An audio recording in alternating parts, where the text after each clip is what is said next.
पूरक परिणाम जारी होने के लिए जो आंदोलनरत है उसकी वजह क्या है? उसकी वजह यही है कि आपने जो रिजल्ट का प्रकाशन किया, एक दिन के बाद अगले ही दिन ये आयोग तुरंत रिजल्ट देने का मतलब ये नहीं हुआ। तुरंत देने के मतलब हम लोग भी हैं, लेकिन आयोग और विभाग के बीच में समन्वय की कमी के कारण दोनों के बीच में बहुत ज्यादा तालमेल नहीं है। आप समझ सकते हैं कि आयोग कुछ कहता है, विभाग कुछ कहता है, आप जिला में जाइएगा वहां कुछ चल रहा है, तो अब जिला में कुछ और हाँ, जिला में आप चीजों को समझिए। जितने भी शिक्षक अभ्यर्थी हैं जो डॉक्यूमेंट का वेरिफिकेशन कराने जा रहे हैं, एक चीज जान लीजिए कि अगर आपने 6 to 8 में अगर आपने डॉक्यूमेंट का वेरिफिकेशन करा लिया है तो उसको उसी समय में लॉक कर दिया जाता है, और उसके लिए आपको एसबीआई का अकाउंट, क्रॉस चेक। अच्छा ये बताइए, बहुत सारे लोग ये परेशान हैं कि उनका एसबीआई का जो अकाउंट है वो नहीं है।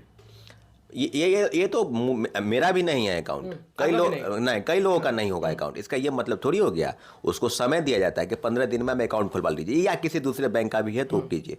आसानी होता है या क्या होता है, लेकिन इतना जरूर है, जितने भी शिक्षक अभ्यर्थी सुन रहे हैं, प्रथम फेज की बहाली की जो समस्या है, आज सेकेंड फेज की बहाली में वही आंकड़ा अटक गई है कि अगर आप एक जगह डॉक्यूमेंट का वेरिफिकेशन कराए, मान लीजिए, और फिर उसके बाद रिजल्ट उसका 9th में आ गया, तो सोचेगा ना कि हम वहां। लेकिन अतुल प्रसाद, मैं यहाँ टोकना चाहूंगा आपको, अतुल प्रसाद ने कल ट्वीट किया है, आपको मालूम होगा कि अतुल प्रसाद ने रिक्वेस्ट किया है कि देखिए जितने भी शिक्षक अभ्यर्थी हैं वो वेट कर लें, अपना सारा रिजल्ट्स देख लें, उसके बाद जब डिसाइड कर लें उसके बाद डीवी करें। तो आप कैसे कह सकते हैं कि ये सब है? देखिए, ये पहले ही, ये 2 दिन पहले ही जब रिजल्ट का प्रकाशन हुआ था, आपको याद होगा, हमने भी इस बात का जिक्र किया था कि ये अतुल प्रसाद जी बीपीएससी चेयरमैन की तरफ से होना चाहिए कि आप छात्र अभ्यर्थी अगर कोई 11वीं 12वीं का परीक्षा दिया है, जाहिर तौर पर वो 11वीं 12वीं को ज्वाइन करेगा, वो अवेटिंग रहेगा कि मेरा रिजल्ट अगर आ जाता है तो हम ज्वाइन करेंगे। निश्चित रूप से सभी चीजों पर हम सारे शिक्षक अभ्यर्थियों के साथ है कि अगर आप तीनों जगह काउंसलिंग करा लेते हैं, ज्वाइन तो एक जगह करेंगे, वो जो 2 सीट है वो सीट वैकेंट रखेंगे। और इसी चाल की बाजीगरी में शिक्षक अभ्यर्थी हम लोग फंस गए, क्योंकि आपने तीनों जगह डॉक्यूमेंट वेरिफिकेशन करा के एक जगह ज्वाइन कराया, 2 जगह सीट खाली रख दी गई। और अब जिस बात की लड़ाई हम लोग लड़ रहे हैं पूरक परिणाम को लेकर, आज उसको आप कह रहे हैं कि वेटिंग लिस्ट के प्रावधान के होकर अगले फेज की बहाली में जुड़ जाएगा।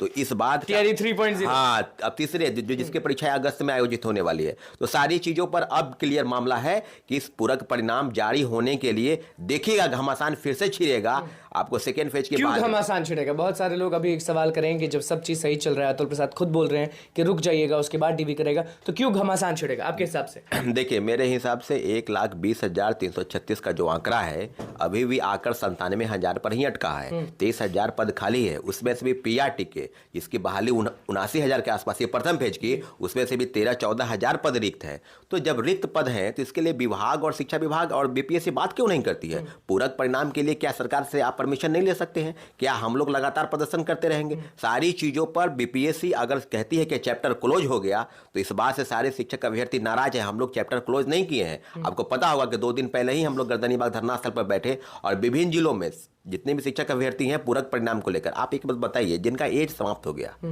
क्रॉस कर गए एज को, क्या उनके पास कोई दूसरा रास्ता बचा नहीं है? वो कट ऑफ को पार कर चुके हैं या कट ऑफ के पास हैं, तो क्या पूरक परिणाम पर उनका अधिकार नहीं? ये बीपीएससी चेयरमैन को स्पष्ट करना चाहिए था कि पूरक परिणाम किस तरह से 10,000 लोगों ने डॉक्यूमेंट का वेरिफिकेशन नहीं कराया, वो पूरक परिणाम वो सप्लीमेंट्री रिजल्ट में जाएगा, न कि वेटिंग लिस्ट में जाएगा। इस सारी चीजों पर बीपीएससी के ओएमआर शीट के लिए घमासान छिड़ी हुई है कि ओएमआर जल्दी दें ताकि हम लोग मिला पाए। हाँ, तो ये बात तो पहले भी थी ना, प्रथम पेज के बहाली में भी सारी प्रक्रिया जब सबका रिजल्ट सेम चीज रिपीटिशन हो रहा है। हाँ, सबका रिजल्ट आ गया, तब आप ओएमआर सीट का वो मिलान कर रहे थे कि हम वो लोग को मिलाएंगे कि मेरा कितना आ रहा है। तो इस बात पर बीपीएससी काफी चीजों पर। लड़कियां क्यों रो रही हैं?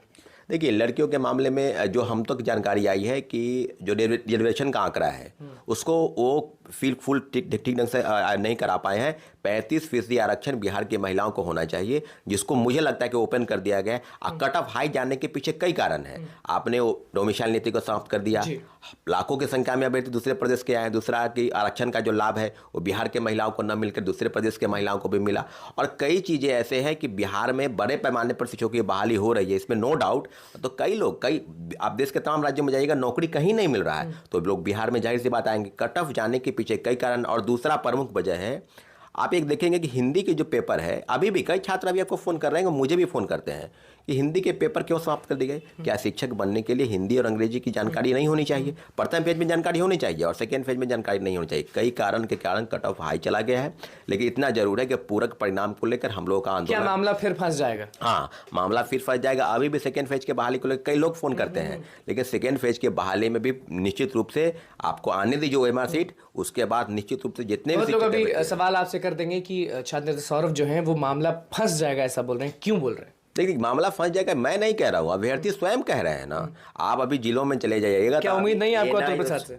नहीं, अतुल प्रसाद जी से उम्मीद है, लेकिन अब शिक्षक अभ्यर्थी आपकी सब बातों पर भरोसा नहीं करते हैं, क्योंकि कहीं ना कहीं आप अपने बात से पलटे हैं। पूरक परिणाम को जो जारी करने चाहिए, आपने कहा था 25 अक्टूबर के दिन ड्रॉप आउट को बाहर करेंगे, फर्जी वाले उनको TRE 1.0 की बात करें। हाँ, TRE 1.0 में आपकी बात पर किसी भी शिक्षक अभ्यर्थी को जब भरोसा नहीं रहा, तो वही शिक्षक अभ्यर्थी सेकेंड फेज की बहाली और तीसरे फेज अभी 144 धारा लागू है अभी PSC आयोग के बाहर, वहाँ कोई भी लोग जाते हैं और कैमरा निकालते हैं, फिर कुछ भी करते हैं तो उनको भगा दिया जाता है। हाँ, निश्चित रूप से ये उनका कहना है कि हम रिजल्ट का प्रकाशन कर रहे हैं। रिजल्ट का प्रकाशन करें तो कहाँ कोई दिक्कत है, लेकिन जब किसी को प्रॉब्लम होगी, प्रॉब्लम क्रिएट होगा, तो जाहिर सी बात है BPSC ऑफिस के पास जाकर अपनी बातों को रखेगा, चाहे एप्लीकेशन के माध्यम से, चाहे प्रेस के माध्यम से। लेकिन इतना जरूर है कि अगर किसी को चाहते हैं कि आप चुप करा दे, आंदोलन न करने का आप दबाव बनाकर धारा 144 लगाकर, तो ये बात भूल जाइए। लेकिन शिक्षक अभ्यर्थी अभी रुके, सारा रिजल्ट देख लें, उसके बाद DV कराने जाए, नहीं तो पेंच फंस जाए। ये हम 2 दिन पहले भी कहे थे और चेयरमैन सर ने ट्वीट करके स्पष्ट कर दिया कि आप पूरक परिणाम की जो घमासान की लड़ाई फिर छिड़ने वाली है,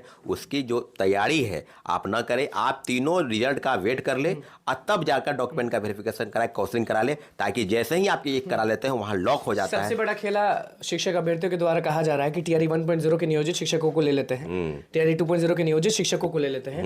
दोनों लोग परीक्षा दिए, सारे लोग परीक्षा दिए, अभ्यर्थी भी दिए, लेकिन नियोजित शिक्षक जो परीक्षा दिए उनको राजकर्मी का दर्जा ऐसे भी मिल गया। तो जो सीट पे नियोजित शिक्षक परीक्षा दिए थे, ये खेल है कि क्या है? बिल्कुल है खेल। ये सबसे तो बड़ा यही तो आंकड़ों का खेल है। 28,800 प्रथम पेज के बहाली में जो सिलेक्ट हुए, क्या उनके जगह पर नए लोगों को मौका नहीं मिलता? क्या BPSC और शिक्षा विभाग इस बात की कमी के लिए माननीय मुख्यमंत्री जी से आग्रह नहीं करती कि अगर राजकर्मी का दर्जा देना ही है, उनके लिए अलग से डिपार्टमेंटल परीक्षाएं भी होगी? सबको पता है 3 बार परीक्षा में बैठना है, उसके लिए अलग कमेटी अपना रिपोर्ट सौंपेगी। अगर फेल कर जाते हैं तो आपको नौकरी से वंचित किया जाएगा। अभी रिपोर्ट आना बाकी है। इतना जरूर है कि 28,800 पहले फेज में, और मुझे लगता है कि उसी के आसपास 30,000 से कम नहीं होने। आंकड़ों का खेल हो गया, राजकर्मी का दर्जा का मुहर लगा। बस राजकर्मी का दर्जा आपको मिलना है, नौकरी वाले नौकरी में ही है, और जो बेरोजगार हैं, जिनको नौकरी की सख्त जरूरत थी, आज सड़क पर आंदोलन के लिए मजबूर है। ये बिहार शिक्षा विभाग और BPSC के गलत जो आयोग का फैसला है। नीतीश कुमार मोहर लगाए राजकर्मी के दर्जे पे, तो आप खुश नहीं हुए?